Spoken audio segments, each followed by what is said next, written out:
కన్యారాశి వారికి ఈ సంవత్సరం పంచమాములో ఉన్నటువంటి చతుర్థ పంచమాధిపతి అయినటువంటి గురువు మే 1 నుంచి భాగ్యంలోకి వెళ్తున్నాడమ్మా. అంటే భాగ్యంలోకి గురువు వెళ్తే ఎక్కువ శుభాలు జరగడానికి అవకాశం. 9వ భావంలోకి గురువు వెళ్తున్నాడు. ఆయన ఎవరు అంటే చతుర్థ సప్తమాధిపతి, అనగా 4వ ఇంటికి సంబంధించిన ఆయన, 7వ ఇంటికి సంబంధించిన ఆయన కనుక జీవిత భాగస్వామితో కానీ, వ్యాపార భాగస్వాములతో కానీ, జనాలతో పనిచేసేవాళ్ళు, ఇప్పుడు రాజకీయ నాయకులు జనాలతో ఎక్కువ వాళ్ళతో అనుబంధం ఉంటుంది. అటువంటి వారికి ఈ సంవత్సరం బాగుంటుంది. అలాగే కుటుంబపరమైనటువంటి కార్యక్రమాలు ఏమైనా చేయాలంటే, అంటే కొత్తగా ఇండ్లు కొనడం కానీ, భూములు కొనడం కానీ, కుటుంబంలో శుభకార్యాలు అవి చేసుకోవచ్చు. సంతానం అభివృద్ధి పథంలో ముందుకు వెళ్తుంది. అనుకున్న పనులను కూడా మీరు పూర్తి చేసుకోవడానికి అవకాశం ఉంటుంది. అలాగే షష్టమ భావంలోనికి శని వస్తున్నాడు ఈ సంవత్సరం.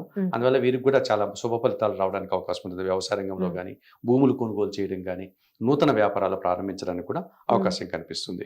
కుజగ్రహం కొన్ని సందర్భాల్లో వీరిని కాస్త ఇబ్బంది పెట్టేటువంటి అవకాశం ఉంది. అంటే వాహనాల విషయంలో కానీ